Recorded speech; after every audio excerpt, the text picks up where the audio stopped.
Bendito seja Deus, engrandecido, adorado seja aquele que vive para sempre. Meus amados irmãos, diante de um momento como esse, da confissão de pecados, às vezes nos imaginamos e nos vemos envoltos a problemas, a lutas, a dificuldades, a investidas. Às vezes nos sentimos cercados por circunstâncias que nos afligem. E sempre que você se ver nesta situação, lembre, vá para o espelho. Quando você estiver enfrentando um problema e achar que alguém está é aquela pessoa que te fere. E você imaginar que aquela pessoa que te fere é o seu inimigo. Não. O seu maior inimigo, você vai enxergá-lo todas as vezes que você se olhar no espelho. O nosso maior inimigo, nós o vemos todos os dias. Quando acordamos pela manhã e vamos ao espelho. O nosso maior inimigo somos nós. Eu estou iniciando dizendo isso porque a palavra deste último dia do ano é desperta, crente. Desperta, crente. Eu não sei se você tem esse entendimento, mas eu creio que nós estamos em uma contagem regressiva para a volta de Jesus. A Bíblia não diz a que dia e hora ele virá, mas a Bíblia traz uma série de acontecimentos que estão relacionados à segunda vinda de Cristo. E esses acontecimentos, eles se precipitam de forma cada dia mais veloz. E nós podemos dizer com toda a convicção, Jesus está às portas. Desperta, crente. Jesus está às portas. Eu não sei se os meus olhos verão a vinda de Cristo, mas eu creio. Eu creio que os olhos das minhas netas verão a segunda vinda de Cristo. Ele virá, creia, com poder e grande glória, ele virá nas nuvens, para, ao soar da última trombeta, aqueles que morreram em Cristo ressuscitarem para a glória eterna. E nós, a igreja, aqueles que estiverem vivos, receberão um corpo glorificado. Nos uniremos em um coro celestial. Para todo o sempre estaremos diante dele. Desperta, crente. Eu quero convidar você a abrir a palavra de Deus. Nós vamos ler um texto na Sagrada Escritura, que está no livro do profeta Isaías, no capítulo 6. Faremos a leitura a partir do versículo 1. Isaías, capítulo 6, versículo 1. Faremos a leitura até o verso 8. Diz assim a palavra de Deus. No ano em que morreu, no ano da morte do rei Uzias, eu vi o Senhor assentado sobre um alto e sublime trono. E as abas de suas vestes enchiam o templo. Serafins estavam por cima dele.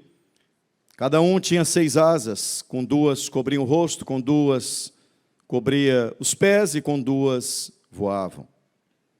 E clamavam uns para os outros, dizendo, Santo, Santo, Santo é o Senhor dos exércitos. Toda a terra está cheia da sua glória. As bases do limiar se moveram à voz do que clamava, e a terra se encheu de fumaça, e a casa se encheu de fumaça. Então disse eu, ai de mim, estou perdido, porque sou um homem de lábios impuros, habito no meio de um povo de impuros lábios, e os meus olhos viram o Rei, o Senhor dos exércitos. Então, um dos serafins voou para mim, trazendo na mão uma brasa viva que tirara do altar com uma tenaz. E com a brasa tocou a minha boca e disse: eis que ela tocou os teus lábios, e a tua iniquidade foi tirada, e perdoado o teu pecado. A igreja comigo no verso 8, todos juntos? Depois disto, ouvi a voz do Senhor que dizia: a quem enviarei? E quem há de ir por nós? Disse eu: eis-me aqui, envia-me a mim. Eu vou ler mais uma vez o verso 8. E quando chegarmos na frase disse eu, você vai tirar o eu e você vai colocar o seu nome. Amém? Depois disto, ouvi a voz do Senhor que dizia: a quem enviarei? E quem há de ir por nós? Igreja, disse Anchieta: eis-me aqui, envia-me a mim. Meus amados irmãos, o texto em que lemos, ele retrata o chamado para o ministério, o chamado de Ezequias para o ministério, de Uzias para o ministério, de Isaías para o ministério. O chamado do rei, o chamado do profeta Isaías, foi um chamado muito especial. Esse chamado, ele se deu em um momento singular na história do povo de Deus. E é dentro desse chamado que Deus fez a Isaías que eu quero meditar com vocês sobre este tema: desperta crente. Desperta crente. Primeiro precisamos compreender e contextualizar em que momento Isaías foi chamado por Deus. Qual era a conjuntura que Isaías estava vivendo? Naqueles dias, quem reinava era o rei Uzias. Mas quem foi Uzias? Uzias foi, após o reinado de Salomão, após o reinado de Davi e Salomão, Uzias foi o maior rei que todos já viram. No reinado de Uzias, foi um reinado extremamente próspero, em todos os aspectos. Economicamente, a nação de Israel se fortaleceu, os inimigos de Israel se encolheram. O fato é, queridos irmãos, que este homem, Uzias, ele começou a reinar com 16 anos de idade. Pasmem, 16 anos de idade. E Uzias reinou durante 52 anos em Jerusalém. Esse homem teve uma administração fantástica. O povo, a nação, havia crescido em todas as esferas. E a confiança e a esperança do povo estavam em Uzias. Uzias começou, diz a palavra de Deus, buscando o Senhor. Diz a Bíblia que Uzias buscou ao Senhor e o Senhor o abençoou em tudo. Em tudo. A Bíblia diz que após Uzias buscar o Senhor, Deus o fez prosperar. Uzias venceu os filisteus, Uzias venceu os arábios. O Egito ficou encolhido, porque Uzias tinha em seu exército mais de 300 mil homens. Era um exército poderosíssimo. Uzias construiu muitas torres. Construiu torres em Jerusalém, construiu torres no deserto, cavou inúmeros poços no deserto. Até obras de engenharia no reinado de Uzias se fez. O fato é que, quando se fala do rei Uzias, se fala em um tempo de grande prosperidade na vida do povo. Agora, este homem, ele começou buscando a Deus e Deus fez tudo isso. Deus o abençoou, Deus o prosperou, Deus ouviu a sua oração. Mas chegou um determinado momento da vida de Uzias, que ele se achou grande demais. Que ele achou que por fazer grandes obras, ele podia fazer aquilo que bem estivesse no seu coração. E houve uma época então, em que este rei, o rei Uzias, próspero, um excelente administrador, um homem que trouxe prosperidade àquela nação, ele achou-se no direito de entrar no templo de Deus e oferecer incenso. Ele tomou o incensário e ele vai para oferecer incenso, aquilo que era algo exclusivo do sacerdote levita. Diz a Bíblia que o sacerdote Azarias tentou contê-lo junto com outros 80 sacerdotes. Mas Uzias, inflamado pela sua arrogância, pela sua vaidade, pela sua prepotência, e por se achar grande demais, ele enfrentou todos aqueles homens. E então os sacerdotes, a qualquer custo, tentavam barrar Uzias, para que ele não oferecesse incenso no templo, porque não era ofício do rei, era ofício do sacerdote. Diz a Bíblia que após aqueles homens tentarem detê-lo, o Senhor o feriu de lepra. Uzias não tinha um coração mais disposto a obedecer. Uzias não aceitava ser repreendido. Irmãos queridos, eu quero meditar com vocês sobre um aspecto. Eu quero iniciar dizendo-lhes que temos que tomar muito cuidado quando você acha que você é alguma coisa, quando você acha que você fez alguma coisa, quando você acha que você é melhor do que os outros. Cuidado, muito cuidado.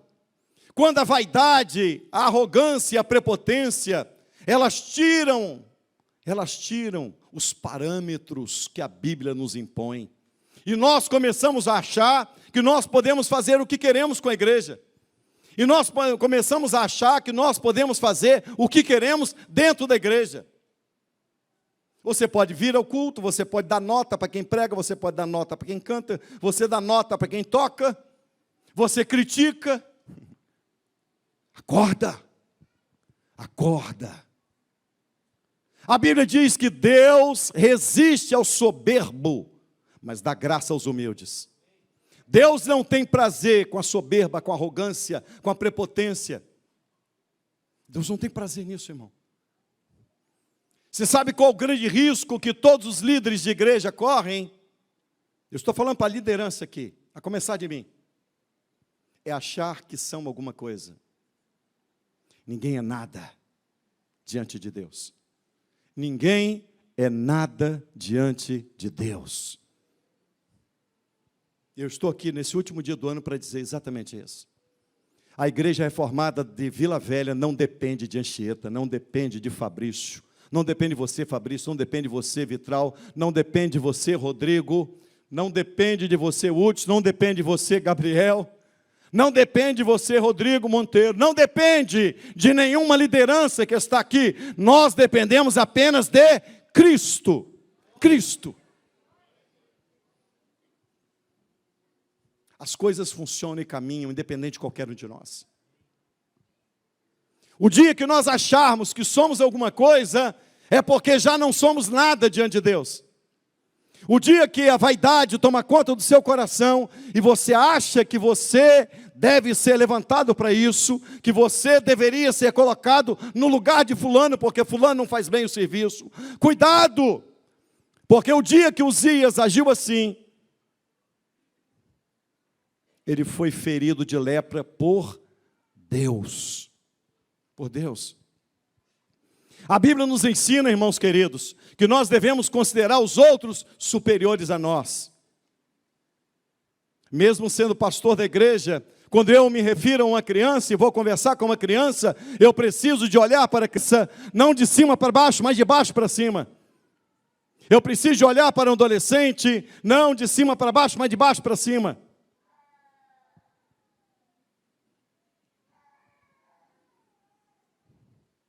Cuidado, muito cuidado. Cuidado se a arrogância toma conta do seu coração e você perde os parâmetros da Bíblia e não sabe como agir mais dentro da sua casa. Cuidado em você que acha que por ser crente pode agir na sua casa do jeito que bem lhe apraz o coração. Cuidado, irmãos. Muito cuidado. As igrejas estão repletas de pessoas que estão atrás do sobrenatural de Deus. As igrejas estão atrás, sabe de quê? De um culto regado a emocionalismo. Fiquei todo arrepiado. Tem muita gente que vai para o inferno arrepiado, mas vai para o inferno.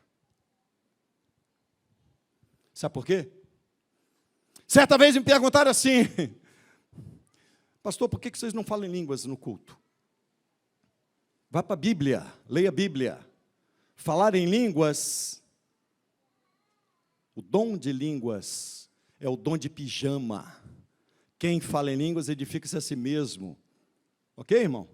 Então, se você edifica a si mesmo, a Bíblia diz, se entrarem doutos ou infiéis e todos estiverem falando em línguas, porventura não acharão que estão loucos. Paulo vai dizer assim, eu prefiro falar uma palavra inteligível do que 5.000 que ninguém entenda. Então, não é o falar em línguas, é como você controla a sua língua. É porque às vezes você está muito preocupado com o sobrenatural, mas você não mede as palavras dentro da sua casa, você xinga, você fala palavrão, você conta piada imoral, você trata mal sua esposa, trata mal seu marido, trata mal seu filho. Então cuidado, cuidado, muito cuidado. Desperta, crente. Uzias foi ferido de lepra porque achou que era bom demais. Não tem ninguém bom diante de Deus, só existe um bom aqui, Deus. Só Deus é bom. Deus é bom. O reino depende unicamente de Cristo, não depende de nenhum homem. O reino avança pela graça e pelo poder de Deus, apenas, unicamente. Ah, meus amados irmãos, nós precisamos sair daqui entendendo exatamente isso. O rei Uzias, um rei próspero, um rei, um excelente administrador, um rei com qualidades extraordinárias, mas ele achou que ele podia transgredir a lei de Deus. Paulo vai escrever na carta aos Romanos, capítulo 12, verso 2, dizendo, não vos conformeis com este mundo, mas renovai-vos o vosso entendimento. Renovai o vosso entendimento. É importante que você não se conforme, isto é, a igreja não pode tomar a forma do mundo. Transformai-vos pela renovação do vosso entendimento. Você não pode ser amanhã o crente que você é hoje. Você tem que ser inconformado, irmão. Antes de sermos reformados, precisamos ser inconformados. Inconformado com quem? Com o mundo? Não! Inconformado comigo. Inconformado com as minhas mazelas. Inconformado com quem eu sou. A Bíblia é um espelho, quando nós olhamos para esse espelho, nós vemos como o pecado nos deixou feios. Por isso você não pode se conformar achando que todo mundo faz. Não importa se todo mundo faz, os salvos não fazem, os perdoados não fazem, os regenerados não fazem. E se você foi transformado, você não é mais um, você é alguém regenerado pelo poder de Deus. Paulo disse assim, não mais vivo eu, mas agora Cristo vive em mim. Desperta, crente, desperta. Quando você abre o livro do Apocalipse, você vai ver a maneira como Deus trata a igreja de Éfeso, capítulo 2. A igreja de Éfeso era uma igreja extraordinária. Você imagina uma igreja em que Timóteo foi pastor dela, Paulo foi pastor dessa igreja, João, o apóstolo do amor, foi pastor na igreja de Éfeso. Essa igreja tinha muitas qualidades, mas Deus, quando olha para essa igreja, Jesus vai traçar um diagnóstico dela. E ele olha dizendo, eu tenho, porém, contra ti, que deixaste o teu primeiro amor. Lembra-te, pois, de onde caíste, e arrepende-te, quando não, brevemente virei a ti, e tirarei do teu lugar o teu castiçal. Você sabe um pecado que muitos cometem? E talvez alguns que estão aqui e outros que estão assistindo cometem. Certa vez a pessoa, conversando comigo, disse: não, pastor, eu não faço nada de errado. Não faço nada de errado. O problema muitas vezes não é naquilo que você faz, mas naquilo que você deixou de fazer. O problema não está muitas vezes em você: eu não faço isso. Sim, mas o que você deixou de fazer, porque o primeiro amor sucumbiu. Você ama Jesus hoje como você amava no dia da sua conversão? Saiba que se você não ama com o primeiro amor, isso é um pecado. Então, deixar de amar Deus com o primeiro amor é pecado? É, a Bíblia diz que é. A Bíblia diz que é. É por isso que a palavra hoje é: desperta, crente. Desperta, crente. Você ama o Senhor? Você ama? Quem ama, não ama com palavras apenas. Quem ama, ama com atitudes. Quem ama, tem atitudes de quem ama. Não adianta você dizer a Deus que ama, e as suas palavras e as suas atitudes não estão em consonância com aquilo que você diz amar. Oi, irmãos queridos, a palavra de Deus é muito clara. Deus, o Senhor Jesus Cristo, vai dizer: eu tenho contra ti, igreja de Éfeso, eu tenho contra ti, que deixaste o teu primeiro amor. Se você deixou o primeiro amor, isso é um pecado. Isso é um pecado grave. Mas eu estou bem, pastor. Estou desigrejado, mas estou bem. Tá não. Não está não. Não, mas eu não quero mais me congregar porque a igreja é complicado.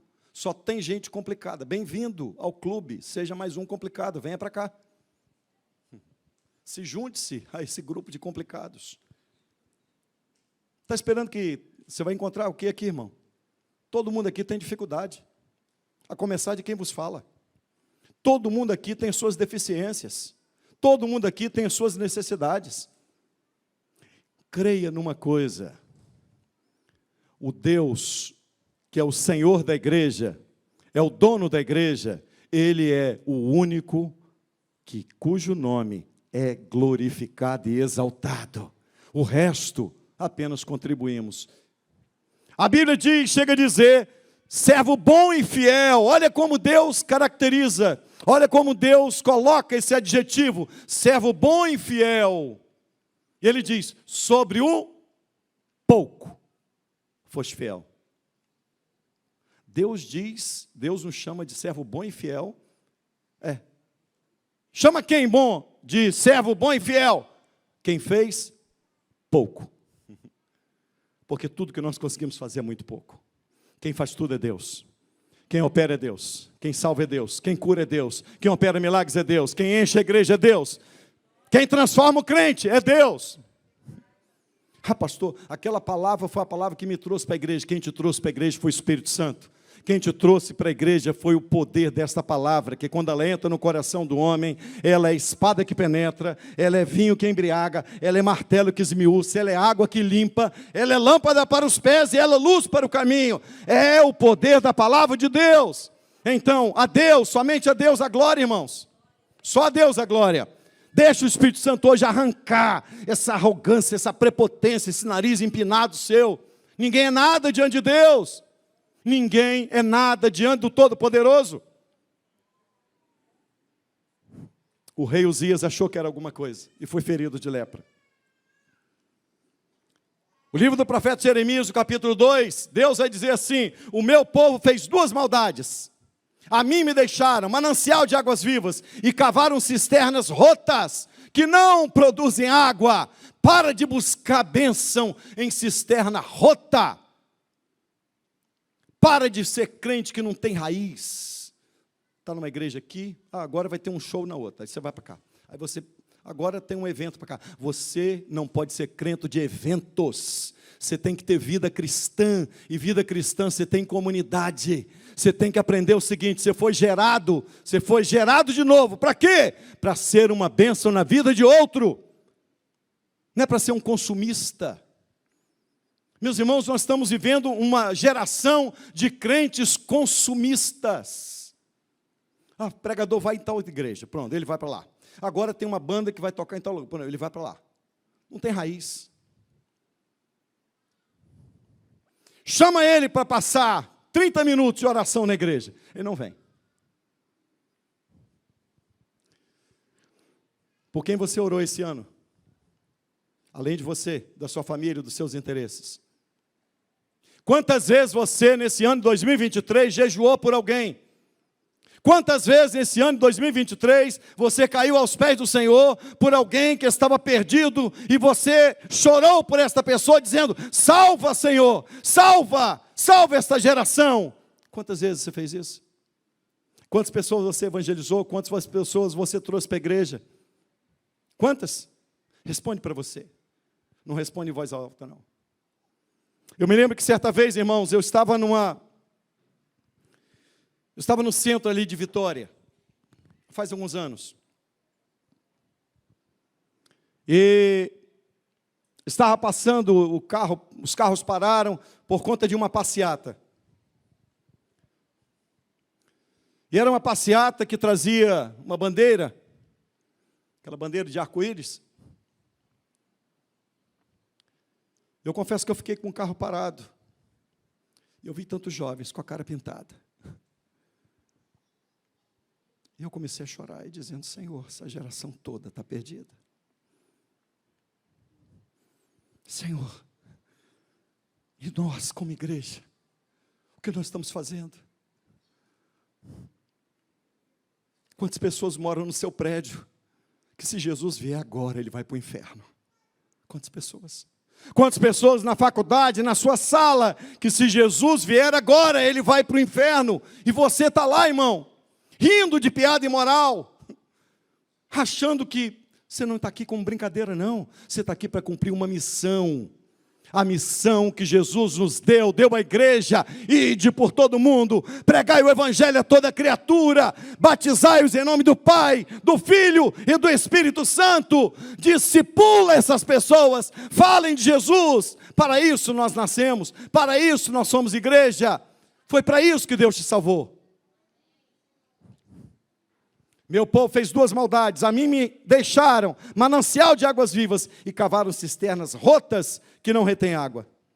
Vivemos um tempo de cisternas rotas, igrejas de coach, as chamadas churches, é o que está em alta, todo mundo gosta de uma church.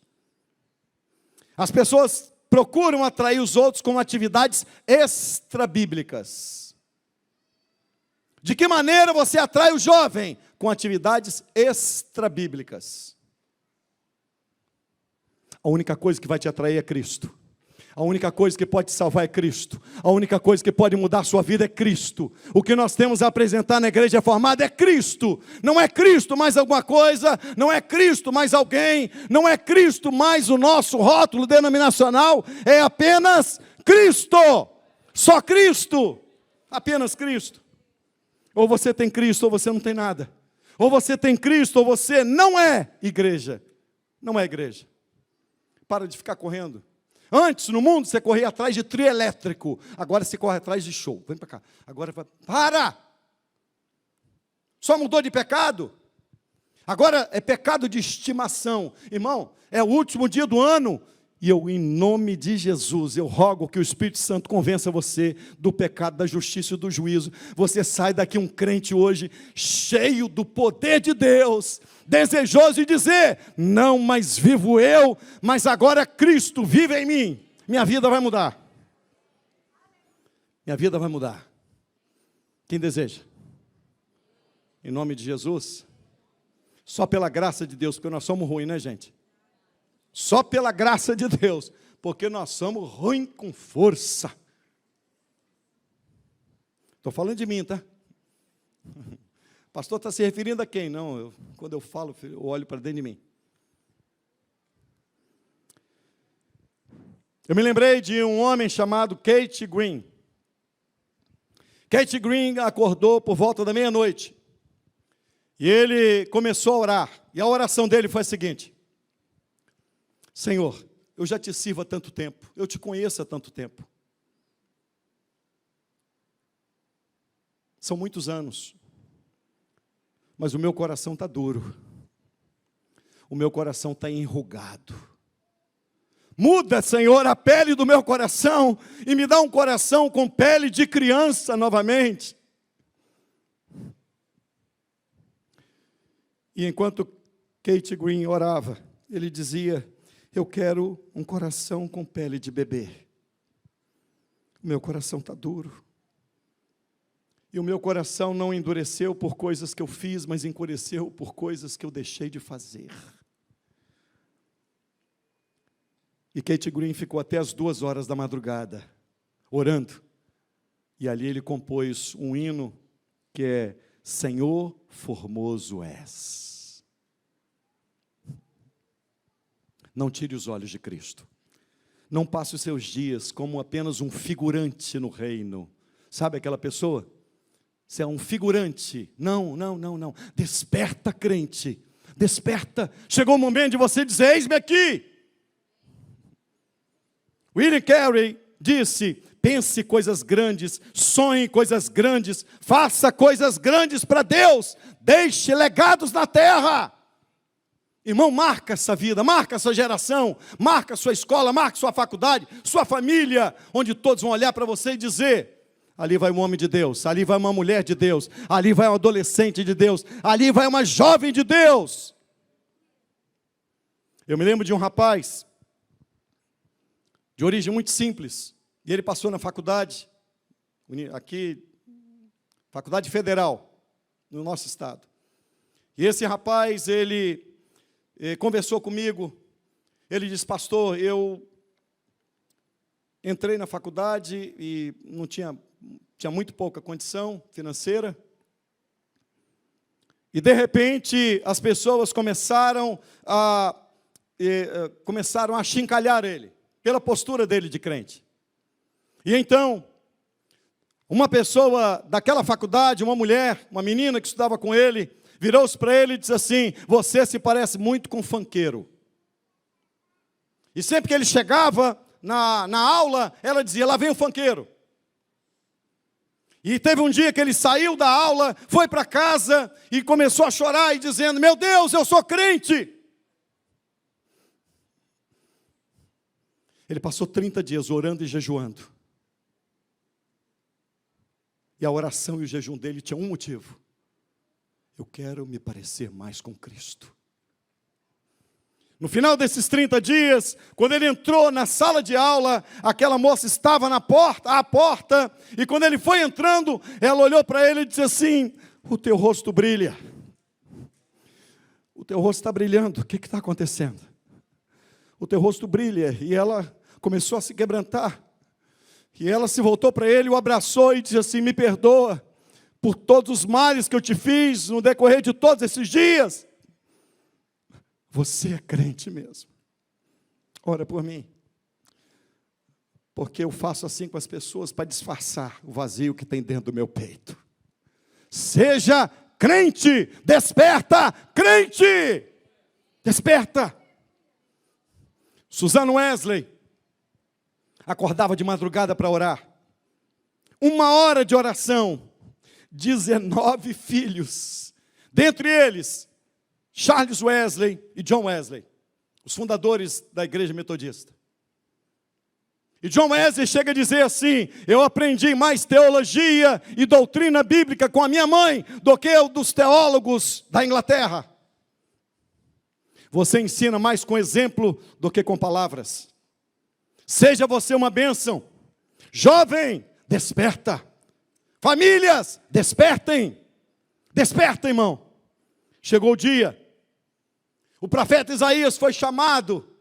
E o chamado de Isaías foi um chamado glorioso. Deus relaciona o chamado de Isaías não a um tempo contado, Você vai ver que todos os acontecimentos na Bíblia estão relacionados a um calendário. Isaías não foi chamado assim. O texto em que lemos diz assim: no ano em que morreu o rei Uzias, eu vi o Senhor. Isaías não atrelou a experiência dele com o calendário. Isaías atrelou a experiência dele à morte do rei Uzias. Quem foi Uzias? Este homem próspero. Este homem que deixou a arrogância e a soberba tomar conta do coração. No dia em que isso morrer, você vai ver o Senhor. Ver o Senhor é algo extraordinário, irmãos. No livro do profeta Isaías, no capítulo 1, verso 3, o Senhor diz assim: o boi conhece o seu possuidor, o jumento o dono da sua manjedoura, mas Israel não tem conhecimento, o meu povo não entende. Há quanto tempo você não dobra os joelhos para orar? Há quanto tempo você não sente o calor do Espírito Santo?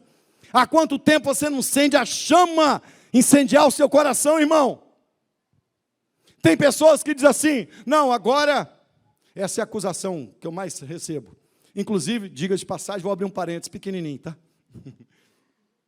Quase todo dia eu recebo uma crítica. E tem gente que entra no Instagram da gente só para... Rapaz, eu quero dizer que nesses anos, eu não passei um dia sem dormir, tranquilo. Sinto pena. Sinto pena. Fazer o quê? E a pessoa vira e diz assim: e agora vocês são frios, né? Vocês não creem em dons. Não, nós cremos sim, nós cremos. Nós cremos e o nosso coração está ardendo com a chama do Espírito Santo, irmão. Só tem uma coisa: o fogo que nós queremos não é fogo estranho. Não é balabaxéia, Siri anda lá na praia. Não, nada disso. Siri já parou de andar na praia, nem no calçadão, nem em lugar nenhum mais. Agora é o seguinte, é verdade. Agora é Bíblia. Agora é isso aqui, ó. Quer Bíblia? Quer a palavra de Deus? Eu tenho certeza que essa palavra vai transformar você. Não se deixe levar pelo emocionalismo. Não se deixe levar, irmãos. A sua alma tem valor, a sua alma é preciosa, o dono da sua alma é Deus. Entregue a sua alma a Cristo, não entregue a sua alma a nenhum rótulo denominacional. Essa história de dizer, ame a obra de Deus, não! 1000 vezes não! Ame o Deus da obra! Ame o Deus da obra!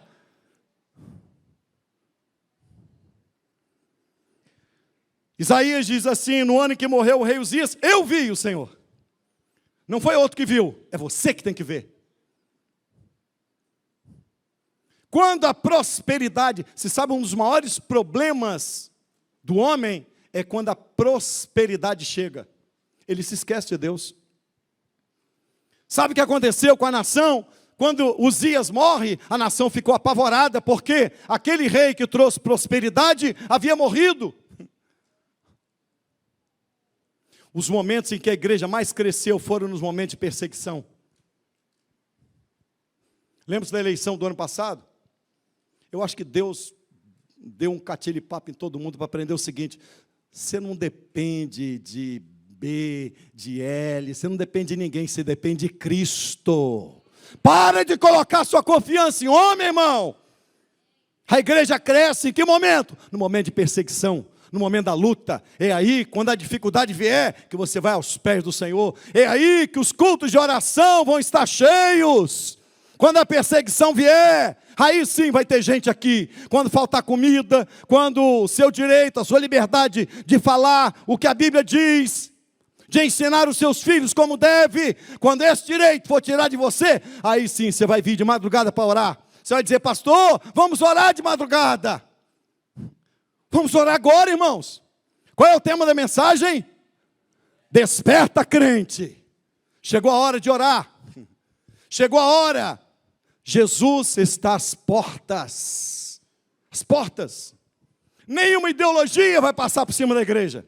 Jesus disse: as portas do inferno não prevalecerão contra a minha igreja. A igreja é dele. E no original, não é que a igreja vai estar ali, as portas, não, as portas do inferno estão ali e a igreja chega perto. Não, o original está dizendo, a igreja entra e arromba as portas do inferno. Ela tira do inferno pessoas que estão aprisionadas nos vícios, nas drogas, na imoralidade, onde a família já foi destruída e a igreja entra lá com o poder e autoridade do Espírito Santo para dizer, não mais vivo eu, mas agora Cristo vive em mim. E Cristo em vós é a esperança da glória, irmãos. Então, Isaías foi chamado em que momento? No momento em que a prosperidade de Israel levou o povo, levou a nação a ser uma nação ímpia. Isaías é levantado para quê? Para corrigir aquela nação. Porque a prosperidade fez com que as pessoas perdessem os parâmetros do que é servir a Deus. Você está achando que luta tira você? Tira não. Está achando que perseguição destrói a igreja? Destrói não. Olha para a igreja do primeiro século. Morreram nas cruzes, nas arenas, cerrados ao meio, incendiados como tochas para iluminar as noites de Roma. E os crentes evangelizavam, e a igreja crescia, e o reino de Deus avançava. Agora pega os momentos de prosperidade. A igreja recua, a igreja encolhe. Olha a Europa aí. A Europa, cheia de prosperidade. O que está acontecendo com a Europa? As igrejas acabaram, boa parte delas, se transformaram em pubs. Por quê? Por causa de um monte de crente frouxo. Um monte de crente que abandonou o verdadeiro evangelho. Se vier luta, pastor, como é que vai ser? 24, 25, 26. A igreja vai correr para as igrejas. O crente vai dobrar os joelhos, vai clamar de Jesus, vai clamar por Jesus, vai estar aos pés do Salvador. No ano em que morreu o rei Uzias, quando havia prosperidade, Deus tira aquele homem que trouxe prosperidade. Sabe por quê? Porque a prosperidade só trouxe infidelidade espiritual a Israel.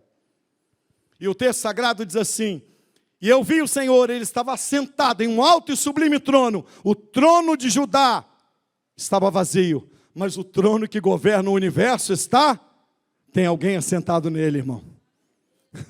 Você pode dar glória, irmão? Você pode dizer, bendito seja Deus, não importa quem seja o presidente, não importa quem esteja na ONU, não importa quem esteja exercendo autoridade no mundo, o meu Deus está assentado no trono que governa o universo. Esse é o nosso Deus. E ele estava sentado num alto e sublime trono.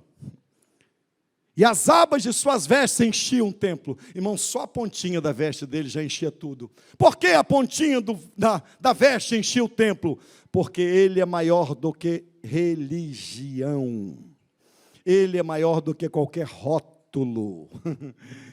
A pontinha da veste, sabe aquela coisa de dizer assim, vem para cá porque aqui salva. Não, não, não, Deus salva na Batista, Deus salva na Presbiteriana, Deus salva na Assembleia, Deus salva na Metodista, Deus salva, meu irmão, onde Ele quiser salvar, porque a aba de suas vestes enchia o templo, isso é, Ele é maior do que a religiosidade de Israel, e é maior do que qualquer religiosidade, Ele é maior que tudo, irmão.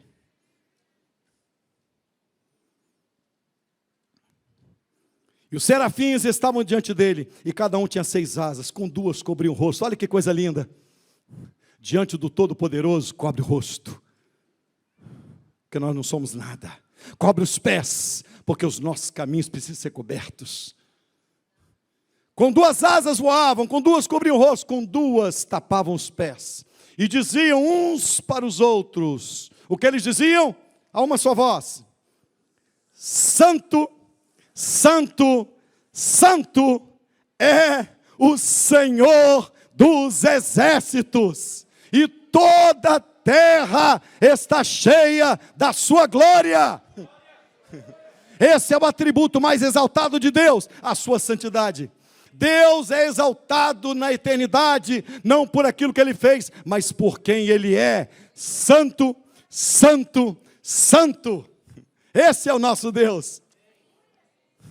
Os serafins, os seres afogueados, os seres mais próximos do trono, não ousavam olhar para ele. Aí você vai ver uma pessoa aqui na terra, um comedor de arroz e feijão, diz assim, o cara lá de cima, vou te falar uma coisa, hein? Vai ser comido de bicho, vai arder no fogo do inferno. É muita arrogância, não é? Os serafins cobriam o rosto, tapavam os pés, reverência. Diante do Todo-Poderoso, reverência, porque Ele é santo. Ele é o Senhor dos exércitos, Ele peleja pelo seu povo. Deus está mostrando uma coisa para Isaías, o Deus é santo, e esse Deus peleja pelo seu povo. Deus é a nossa defesa, Deus é o nosso amparo, Deus é a nossa força, Deus é a nossa fortaleza. Quem vai adiante de nós é o Senhor dos exércitos.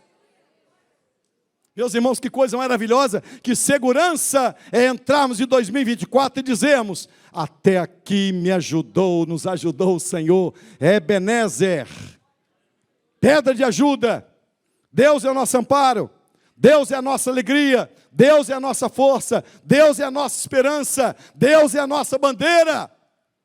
Desperta, crente. As bases do limiar se moveram à voz do que clamava. Deus mexe com a estrutura. Quando Ele fala, as estruturas se estremecem. E a casa se encheu de fumaça. Para quê, pastor? Para ninguém ver o outro. Quando você está num ambiente de glória, não olha para o lado, olha para cima. O ambiente de uma igreja bíblica é, não olha para o lado, a casa se encheu de fumaça. Isso é, não olha para o lado, olha para cima. Olha para a cruz. Olhe para o autor e consumador da fé.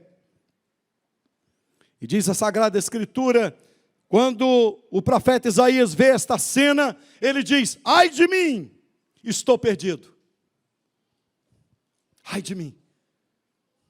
Eu espero que na mensagem desta noite, você, ao ouvi-la, você diga agora, ai de mim.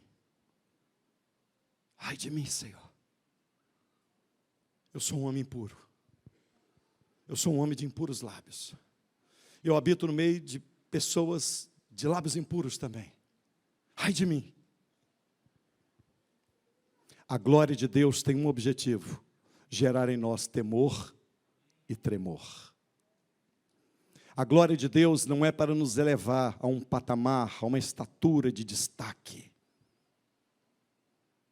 Nós não estamos preocupados quantas visualizações tem no YouTube, quantos inscritos. Isso é ótimo.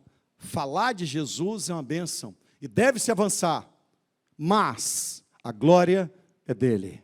A honra é dele. O louvor é para ele. Os fins não justificam os meios. Se você começar a engrandecer o seu coração, a inflar o seu coração de vaidade e arrogância, porque você acha que a sua igreja é isso ou aquilo. Não, irmão. Não. Não, não, não, não, não. A glória é dele. Quem fez tudo aqui foi ele. Lutero vai dizer isso. Enquanto eu descansava, a graça de Deus operou a reforma. Sabe o entendimento de quem conhece Bíblia? Tudo acontece pela graça de Deus. Só pela graça de Deus. Nada acontece por nós. Aliás, o que acontece por nós é um desastre. Há dias atrás eu estava dizendo aqui aos irmãos, tudo que de bom você ver em mim é a graça de Deus. Tudo que de ruim você ver em mim, prazer, sou eu, Anchieta. Bom, irmão? Isaías está impressionado com a glória de Deus. Lembram-se de Pedro, quando Jesus entra no barco de Pedro e diz, vai adiante, leva para o alto mar. E Pedro vai, ele diz, mas Senhor, nós já pescamos a noite inteira, não apanhamos nada. Ele diz, lança a rede novamente. Pedro lançou e já não podiam pescar, não podiam puxar a rede, cheia de peixe, a rede se rompia. E Pedro cai aos pés do Senhor dizendo, vai-te de mim, Senhor, porque eu sou um homem pecador. A glória de Deus faz o quê? A glória de Deus faz nós cairmos, nos prostrarmos e reconhecermos, vai-te de mim, eu sou um homem pecador, ai de mim, que eu vou perecendo, era o que Isaías disse. A glória de Deus não é para nos elevar a um patamar diferenciado dentre os homens, a glória de Deus nos humilha, A glória de Deus nos coloca onde nós precisamos estar. A glória de Deus faz nós reconhecermos que nós não somos nada. Nós somos vermes. Mas a graça de Deus nos salvou, irmãos. Bendito seja Deus que olhou para mim. Bendito seja Deus que olhou para você. Bendito seja o Deus que nos salvou. Ai de mim. Ai de mim. Isaías estava impressionado. Ele diz: eu sou um homem puro, Senhor. Então um dos serafins voou, trazendo na sua mão uma brasa, e tocou, com aquela brasa, tocou nos lábios dele e disse: a tua iniquidade foi tirada, o teu pecado foi perdoado. Irmãos, isso é motivo de você dar glória. Você está aqui hoje no último dia do ano. Se a tua iniquidade foi tirada, se o teu pecado foi perdoado, erga a sua mão e diz: aleluia ao Deus da minha salvação, aleluia, porque eu fui perdoado. Qual a maior bênção que você pode receber? Ser um perdoado, ter o seu nome escrito no livro da vida. E diz a Bíblia então, que após ser perdoada, após ter a iniquidade tirada, a voz do Senhor ecoou. Você imagina que o profeta Isaías ouve, como se houvesse uma sala da corte celestial, e ele ouve eles conversarem. Qual foi a conversa? A quem enviarei? E quem há de ir por nós?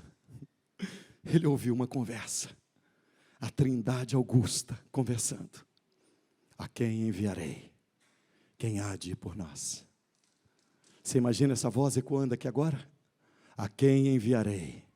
Quem há de ir por nós? Qual é a sua resposta? A quem enviarei? Quem há de ir por nós? Qual é a sua resposta?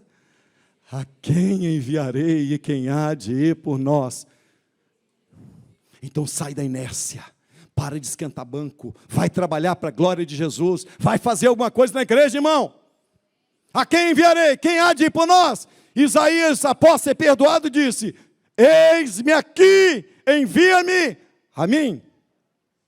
Os perdoados podem ser enviados, os regenerados podem ser enviados. Deus está à procura de quem? Daqueles aos quais Ele perdoou para enviar. Deus não vai fazer o que a igreja tem que fazer. A missão da igreja aqui na terra é essa: anunciar a vinda gloriosa de Jesus.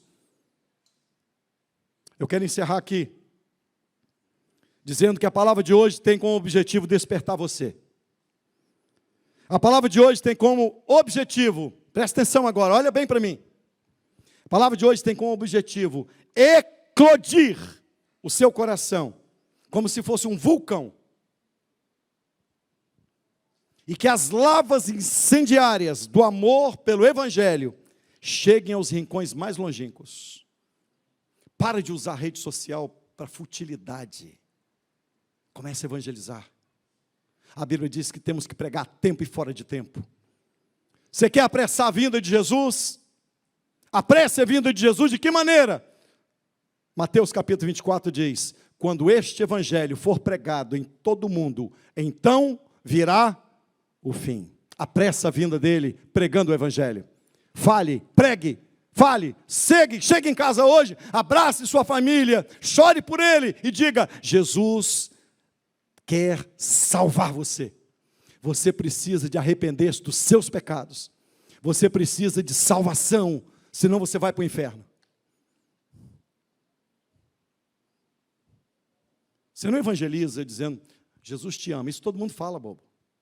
Para de evangelizar, esses evangelismos que não dá resultado nenhum. Jesus te ama. Ah, eu sei. Não, não é isso não. Não é assim que evangeliza, não. Chama a pessoa que você ama e diz a ela com todo amor, com lágrimas nos olhos, de quem passou uma semana orando e jejuando por essa pessoa. E diga para ela, com todo amor: o seu pecado está destruindo você. E o seu pecado vai levar você para o inferno. Mas Jesus pode te perdoar agora. Jesus pode mudar a sua vida agora. Jesus pode regenerar você agora. Jesus pode transformar você agora. Jesus tem poder para salvar você. Amém. A fé não é mecânica, irmãos, a fé é viva. Nós não podemos aceitar sermos crentes que cumprem com as demandas de um cristianismo moderno, não. Eu espero que você saia desse culto tendo asco da inércia, tendo nojo da preguiça espiritual. Desperta, crente. Igreja em pé. Eu quero encerrar com alguns testemunhos. Eu não sei quanto tempo você está esperando para servir a Deus. Eu não sei há quanto tempo você já vem aqui, e eu até entendo, irmãos, que você está vindo, e às vezes você diz assim, mas pastor, o que eu posso fazer? Faz alguma coisa, não sei o quê. Faz. Ora, jejua por alguém. Chora por alguém. Chora por essa geração perdida. Quantos crentes estão morrendo agora na África? Igrejas queimadas, pastores sendo mortos. Chore por eles.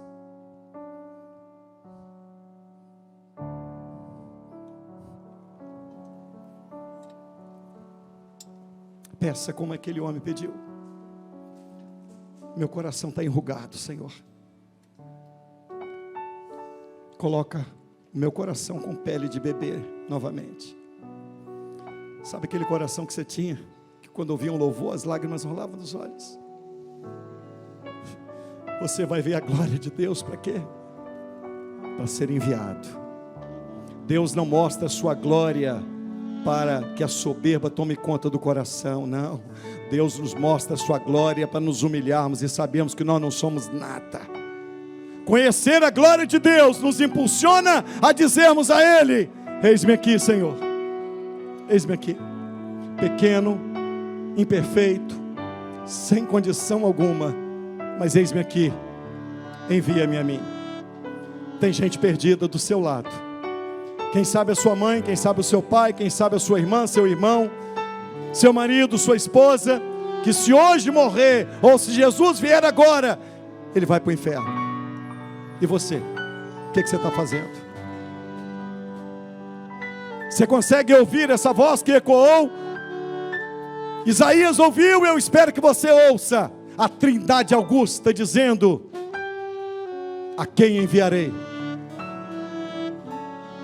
Deus não salvou você para colocar você assentado no banco de igreja, entra e sai, sem fazer nada, não.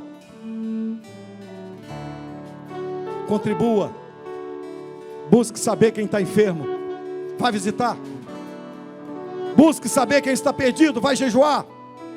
Busque saber quem está distante de Deus, caia aos pés do Senhor e peça: Senhor, traze-o de volta. Traze-o. João Calvino escreveu a primeira edição das Institutas da religião cristã com 27 anos de idade. 27 anos de idade ele começou a escrever as Institutas. E você, jovem aqui de 28, 29, o que você escreveu? Quem você evangelizou? Qual o legado que você vai deixar se você partir agora? George Miller construiu 5 orfanatos e sustentou mais de 10 mil órfãos durante toda a sua vida. George Miller leu a Bíblia 200 vezes, 50 delas ele leu de joelhos. E você? A voz está ecoando agora: a quem enviarei? Quem há de ir por nós? Desperta, crente. Desperta, crente. Jesus disse: não ajuntais tesouros na terra, onde a traça corrói, onde o ladrão rouba. Ajuntai tesouros nos céus. Ajunta tesouro no céu, irmão. Qual foi a última vez que você levou alguém a Cristo? Qual foi uma obra que você fez na igreja? Quando foi que você passou um dia em oração, em jejum, em contrição, dizendo: Senhor, salva almas. Senhor, salva almas. Não desperdice o tempo com coisas fúteis, joguinhos, Desde ser criança, cresce. Netflix. Passa a noite de sábado toda vendo Netflix. Depois não consegue vir para a escola bíblica dominical. Desperta, crente. Desperta, crente. Jesus disse: grande é a seara, mas os ceifeiros são poucos. Rogai, pois, ao dono da seara, para que ele envie mais ceifeiros. Irmãos, nós vamos encerrar assim, dizendo agora, levanta a mãozinha, se você quiser. Não levanta a mão se você não quer ser enviado, não. Se você quiser ser enviado, se você já foi transformado, regenerado, salvo, se você tem o seu nome escrito no livro da vida, se você é um perdoado, você agora pode dizer, quando a Trindade Augusta ecoar essa voz no meio da congregação, dizendo: a quem enviarei? E quem há de ir por nós? A igreja: eis-me aqui, envia-me a mim. Desperta, crente.